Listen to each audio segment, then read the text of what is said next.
Alors, on va calculer 4 déterminants. Le déterminant du système, les déterminants en X, en Y et en Z. Alors, pour le système, à la première colonne, tu prends les coefficients de X. On a 1, 2 et 1. Deuxième colonne, tu prends les coefficients de Y, moins 1, 1, 1. Troisième colonne, les coefficients de Z. On a 2, moins 2 et 1. Alors, pour voir le déterminant en X, on garde les coefficients de Y et Z.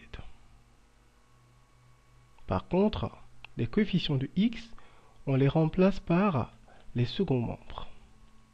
On a 1, 0 et 3.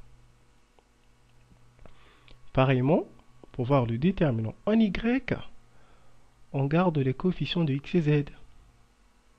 Ceux de Y sont remplacés par les seconds membres. Et ainsi, si on veut voir le déterminant en Z, on garde les coefficients de X, Y, et ceux de Z, on les remplace par les seconds membres.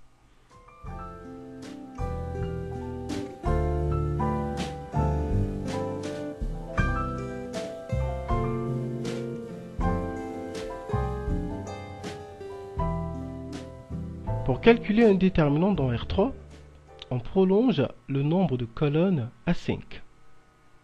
On prolonge avec les deux premières colonnes, comme ça. On prolonge et on prolonge avec les deux premières colonnes. Ensuite, on fait les croisements. Remarque, on dit 1 fois 1 fois 1.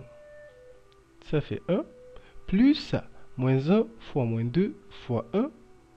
Ça fait 2, plus 2 fois 2 fois 1. Ça fait 4. On a le signe moins, exactement comme dans un déterminant de R2. On dit que c'est le moins de la formule. Et tu constates que les traits sont parallèles. Alors, pour compléter les nombres dans les parenthèses, on va faire des croisements dans l'autre sens.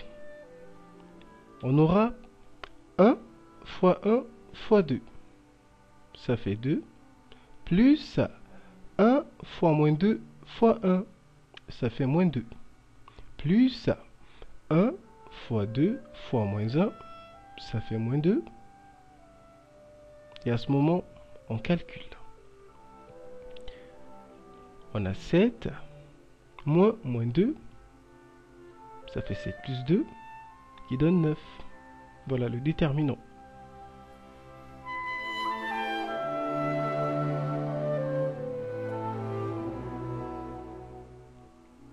On fait pareil pour les autres déterminants. En X, on multiplie. Ça fait 1. On multiplie. Ça fait 6. On multiplie. Ça fait 0.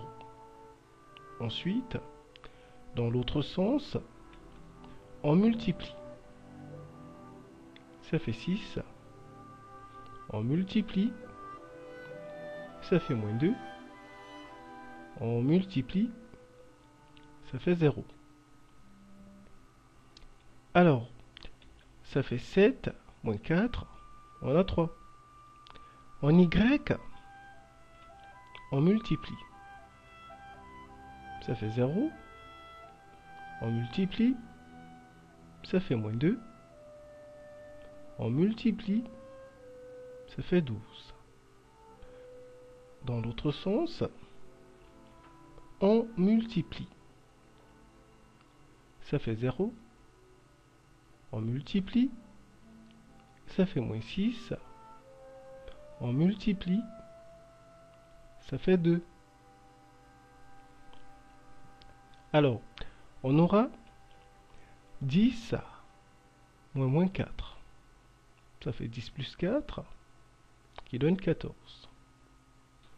Avec Z, on multiplie. On a 3. On multiplie. On a 0. On multiplie. On a 2.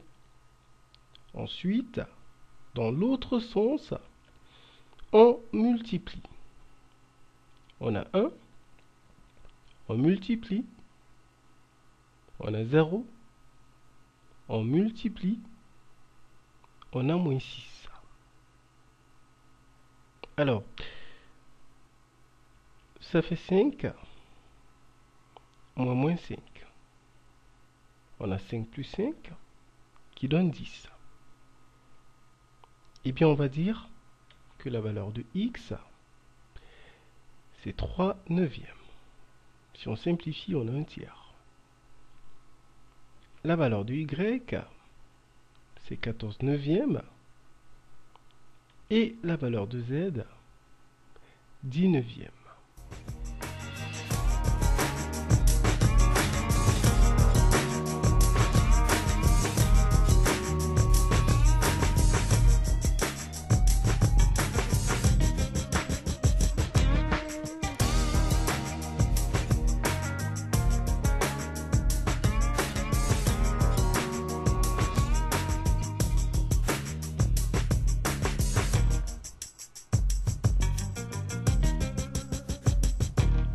Il est important de faire une vérification avant d'écrire l'ensemble solution. Dans chacune des trois équations, on va remplacer x, y et z par les valeurs trouvées et on verra si l'équation est vérifiée. Dans la première, on a ceci. Ça fait 9 sur 9 qui donne 1. Dans la deuxième, on a ceci. Ça fait 0. Et dans la troisième, on a ceci. Ça fait 27 neuvièmes. On a 3.